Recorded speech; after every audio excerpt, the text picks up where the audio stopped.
दोबारा बोलना, संविधान कौन ने बेकार बना?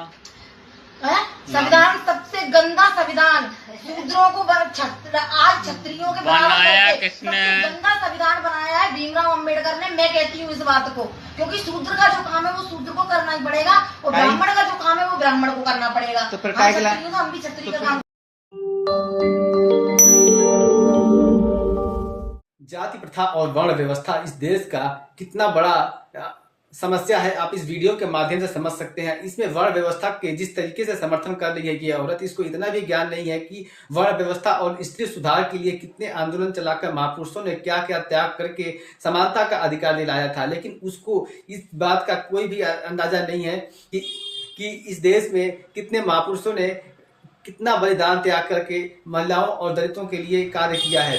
वर्ण व्यवस्था और जाति प्रथा पर किस तरीके से वक्तव्य दे रही है, इसको खुद ही ज्ञान नहीं है। बाबा साहब भीमराव अंबेडकर और भारत के संविधान को जिस तरह से गालियां बक रही हैं, भले ही इस देश का सरकार या प्रशासन कुछ न करे, लेकिन इस देश की ये हकीकत है कि जाति प्रथा हर व्यक्ति के दिमाग में बैठा हुआ है और इस देश के प्रत्येक व्यक्ति के अंदर जन्म से ही इस चीज को भर दिया जाता है कि वो किस जाति का है, किस वर्ण का है।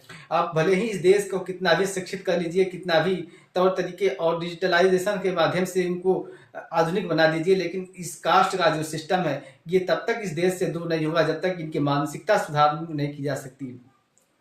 बाबा साहब भीमराव अंबेडकर ने स्त्रियों के लिए कितने कार्य किए और दलितों के लिए कितने कार्य किए, इसके साथ साथ देश के अनेक ऐसे उत्थान के कार्य किए जो इससे देश में आज भी वो चीज़ें उनके बनाए हुए रास्ते पर चल रही है। लेकिन ये औरत जिसको थोड़ा भी ज्ञान नहीं है, ये पढ़ी लिखी तो लगी नहीं रही है, लेकिन इसको इतना भी ज्ञान नहीं है कि इस देश के महापुरुषों ने कितना कष्ट सह के, कितना बलिदान सह के और कितना त्याग करके इस देश के दलितों और स्त्रियों को उस स्थिति से बाहर निकाला जिससे ये आज समर्थन करके और उस स्थिति में फिर से ले जाना चाहती है।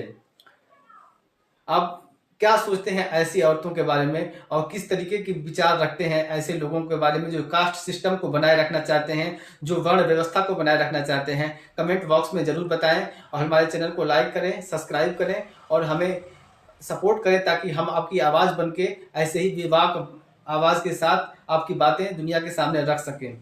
धन्यवाद।